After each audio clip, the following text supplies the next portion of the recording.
Do you travel by plane often?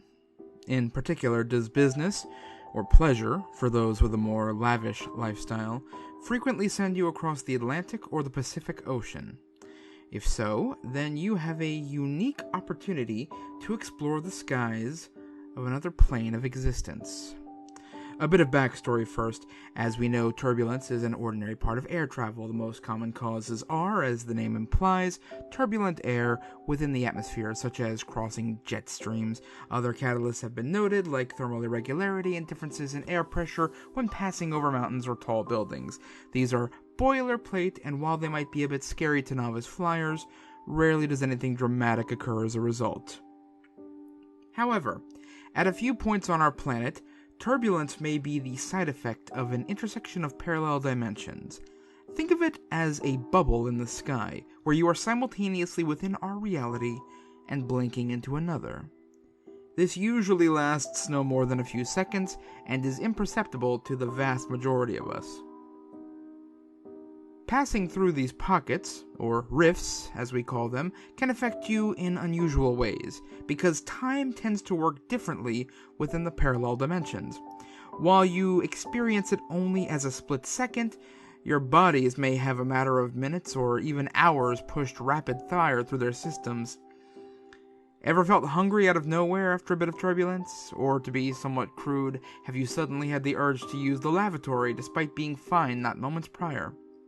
You brush these off, figure the shaking of the aircraft just shook something loose, or the like, and go about your day. But in fact, it is the physical manifestation of processing supercondensed time. This is going to be the key to our ritual. There are a few components you'll require, and certain things you must not do. Overall, however, the main element is assuring you will be in the proper place to experience these rifts. While even we do not possess a full list of where said portals might exist, we do know that they will never appear over land. A few high-activity points are listed below. As you become familiar with these, you'll quickly learn where others might be located. Some of these gateways are more difficult to access, or appear less frequently, and we do not see the need to waste time listing them and discouraging newcomers to this exotic form of adventuring. Beginner's gateways are listed below. North Atlantic Ocean, 50 degrees, 27 minutes, 5.1 seconds north, 31 degrees, 3 minutes, 1.9 seconds west. Flight path between the US and UK, most active between 2 and 4 p.m. GMT. South Atlantic Ocean, 14 degrees, 35 minutes, 57.9 seconds south, 28 degrees, 40 minutes, 22.7 seconds west. Flight path between Sao Paulo or Salvador, Brazil, and Africa. Most active 5 a.m. to 9 a.m. GMT. North Pacific Ocean, 31 degrees, 16 minutes, 25.6 seconds north, 178 degrees, 22 minutes, 41.5 seconds west. Flight path between Hawaii and Japan or China, most active 12 a.m. to 4 a.m. GMT.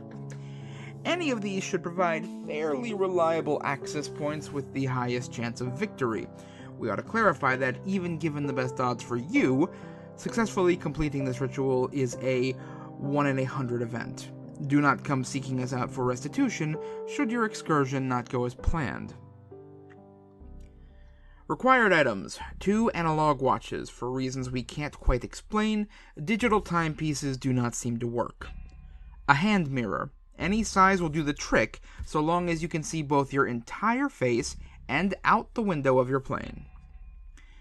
A window seat, not technically required, but it makes a few steps considerably easier, especially as most flights these days are booked to capacity. The proper type of aircraft, again, even we are not certain why this is, but generally the following airplanes are more susceptible to the influence of these rifts: Boeing 777, Boeing 787, or the Airbus A380. Prohibited behavior. Do not get drunk. For a plethora of reasons, but most importantly alcohol or other intoxicants alter your perception of time as it is. We do not want to see a deluge of erroneous reports, which subsequently render having all accurate accounts being chalked up to the imagination of an enfeebled mind. Remain in your seat with the seatbelt firmly fastened. This is just common safety. If you perform the ritual properly, you will most likely avoid any especially dangerous situation. But if the worst were to happen, it would be much better for you to be seated and secure. Do not use headphones, at least not during your first few encounters. Trust us, you are not prepared for what you will hear should the ritual succeed. Do not fly first class. The luxury seats may be more comfortable, but there are also significantly fewer, and if something were to go wrong, you want as many people around you as possible. Finally, I would like to point out that you should undertake this flight as a passenger, due to the requirements listed above. Being a steward or pilot does not make the ritual impossible altogether, but substantially more difficult. Never, under any circumstances, attempt this ritual as the pilot of a one-man plane. For starters, most aircraft wouldn't make it to these points under their own power, and for another, the other people around you are keeping you grounded to our dimension. If you are by yourself, you have no such protection and might very well disappear altogether. Whether or not this is the fate which has befallen notable mystery flights such as that of Amelia Earhart are not the subject of this guide, and we see no reason to entertain further inquiry. The ritual. Number 1. Plot your flight and keep track of where you are. This is best done by using the interactive map on your personal video screen. These maps do not provide pinpoint accuracy, but short of bringing measuring equipment on board, it is the easiest option. Number 2, when you are approaching the rift, stop one of your clocks. Remove the battery if you have to. We would recommend you avoid damaging the face of the watch as well. This is your anchor point, and is a life raft of sorts. Number 3, ask a steward for the local time and set your second clock to it. If they do not know it, you can obtain this information from the video screen or even a simple time zone calculator. You should always ask an attendant first, however. Some of the stewards are familiar with the ritual and may possess more up-to-date information. Number 4, trigger the gateway. We have determined that you do not need to know the minute details when basic instructions will suffice. Look in your hand mirror such that your entire face and the window both appear in frame and unobstructed. Look at the watch you have set the proper time while you do this, ideally by holding it in your free hand. Number 5, confirm the results. This can vary greatly, depending upon the exact realm you manage to cross over to, but there are some commonplace occurrences. Your timepiece will move significantly slower. For starters, the ever-present hum of jet engines shall be muted. Your body may feel slightly numb, as it takes your nerves a longer time to process stimulus. The air might smell stale, and you may even have a slight bit of trouble breathing, as oxygen is processed slower. Don't worry. If you've done the ritual properly, this should be nothing more than a very mild discomfort. Congratulations, you are in another world. What now? Well, for starters, you should identify as quickly as possible the characteristics of your new plane of existence, pun definitely intended. In our multiplanar cartography, we've observed 7 different realities, including yours, though more are certainly out there. Each serves a vital maintenance function to your plane. It is also worth noting that all of this is just one universe of a massive multiverse, but let us not overburden you with such complex thoughts. Our official designation for these realms are classified, so we will offer a simplified pseudonym for each. Here are the other 6. Inversion. A rather simple plane formed by the inverse correlation of light and dark. The only difference you will notice is that the color palette of the world begins in negative art, orange sky, purple sun, and black clouds. It shall then shift through a variety of hues. It has come close to matching the real thing, but is always subtly off. You should still avoid looking directly at the sun, even though it might appear to be a cool, soothing lavender. Rest assured its brightness is not dimmed in the slightest, and the damage to your retinas will be as severe as ever. Apart from that easily eluded danger, this is the most mundane and safest of visitations. Quiet. This reality is one you have visited before, but not while awake. The pitch-black and soundless environment simulates sleep so perfectly, you'll be quite certain you have simply fallen unconscious. That is, unless you happen to be seated near one of your fellow travelers, who is enjoying genuine repose. They will appear as a faint pearlescent shimmer of white energy. It would seem this is where untethered thoughts are stored, and as a result, they can be influenced. If you were to touch them, you would be able to traverse through their dreams, or nightmares, until they awoke. However, please recall our instructions to remain in your seat. Should the person awake before you exited the quiet, you would quite simply vanish. Still. A problematic space for us, but one that should not present much of a challenge for newcomers. The Still is perhaps the most accurately nicknamed realm. Time passes here, but its ebb and flow are not felt by the native beings. Visitors to the plane will notice every person and object firmly rooted in their most passive state. As far as we can tell, this plane serves as a multi-dimensional timestamp, revealing everything as it exists when no external forces are applied. We have not deduced the purpose of the Still, but we also detest our chance arrivals there. We are constantly in motion, and this place is too restrictive.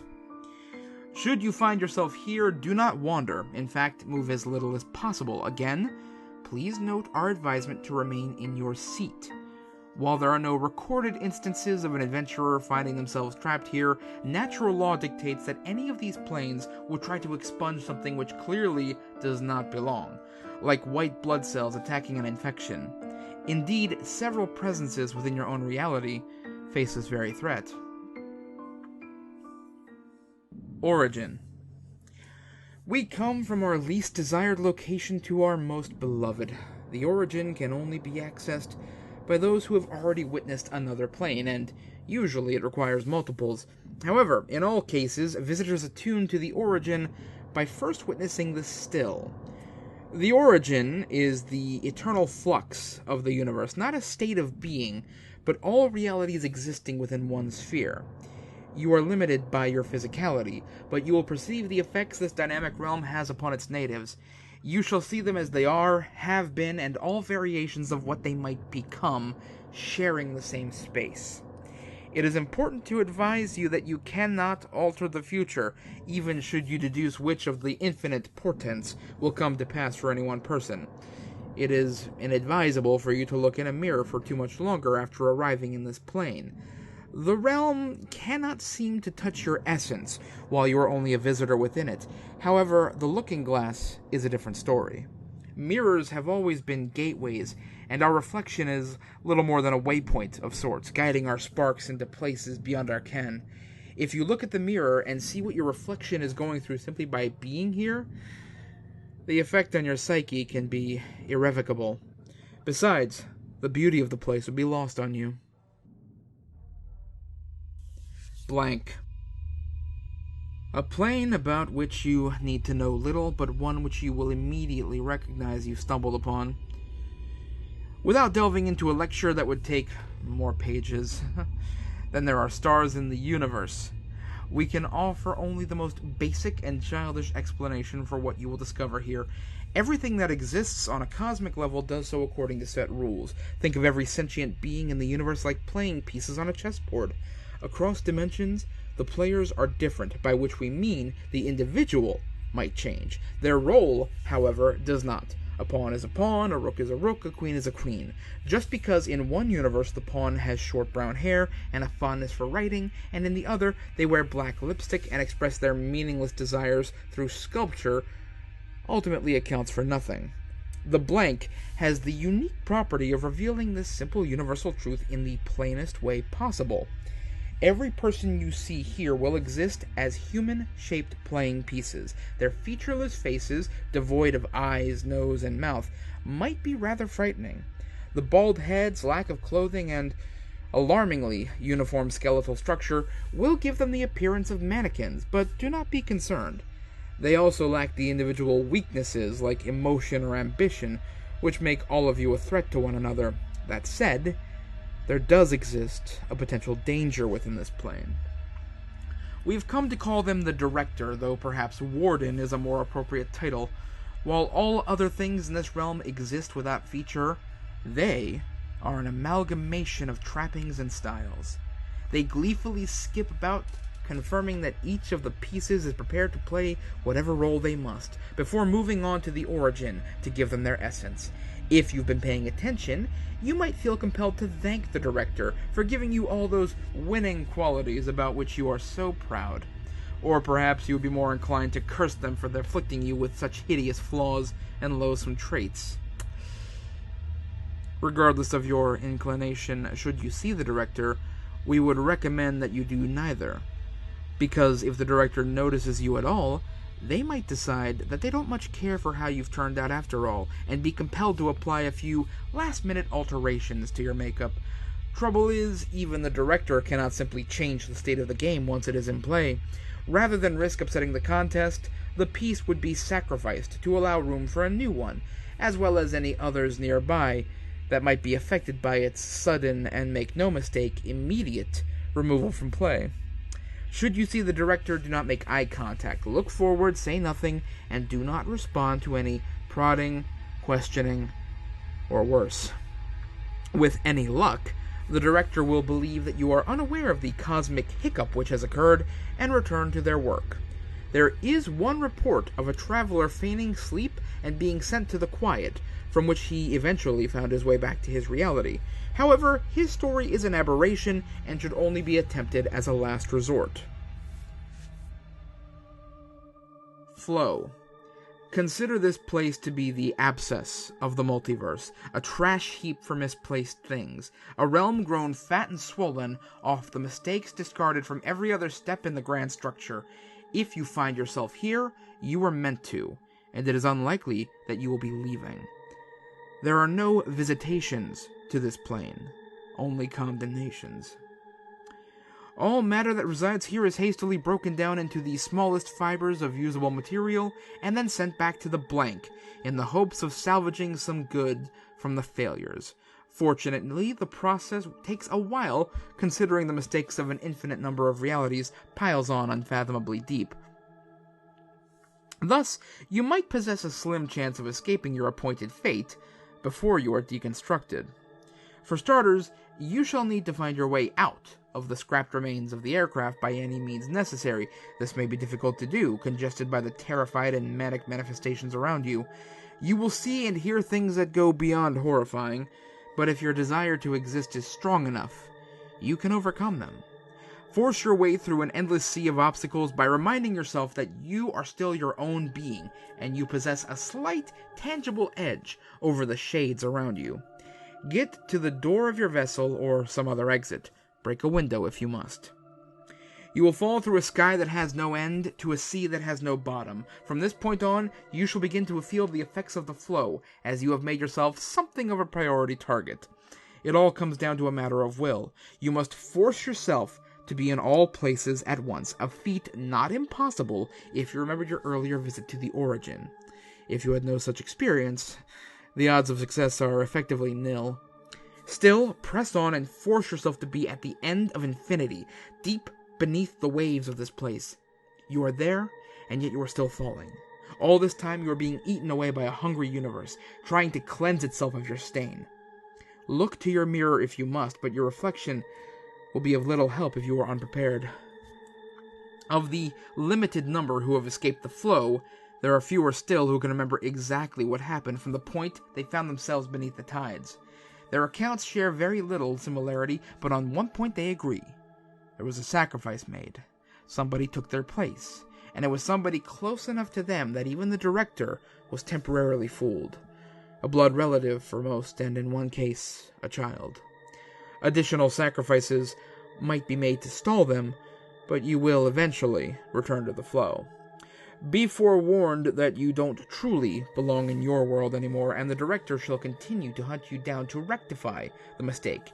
You will live a life of constant change and movement, and will learn to hate those few moments you take to rest. Stillness becomes the enemy. Your only hope is an interesting kink in the way the director prioritizes these anomalies. The most recent escapee from the flow is considered the greatest threat, and is generally hunted down first. Therefore, convincing somebody else to try and find their way to the flow might give you a bit of a head start. Consider how much you are willing to trade for what is, ultimately, a very temporary reprieve. Remember, if you arrive in the flow, you belong there. You won't consider your old reality home anymore. Yet, isn't every minute of life worth living, even if it is one of constant pursuit? Final notes. 1. If you're wondering, the Bermuda Triangle is a fascination of yours, not ours. No such gateway has been found within that space. Whatever the hell is going on down there is outside our concern. 2. The pseudonym we have given your reality is The Stage. Make of that what you will. 3. What happens if you fail to stop one of your clocks before performing the ritual? Your body simply loses that time. Everything within your body ceases functioning for the duration of your visit. We will remind you that it takes as little as 3 minutes without oxygen to kill you, and these visitations can last up to several hours. 4. Why are these rifts active at a particular time? Even we do not fully understand, but our current theory is that they are, in a sense, loading points for new information, and that they tend to function when there is the least amount of activity around them. This is also why you'll find no such portal over land. 5. And finally, you might be wondering who we are. Let it be said that we have been as specific on that point as we plan to be. The attentive might have some idea. The inattentive will remain as clueless as when they began reading this, and are highly encouraged to continue their efforts regardless. So please, explore and share the tales of your travels to these other facets of the world. We are always looking for more voyagers, more information, and, like the director, more bodies. Happy trails!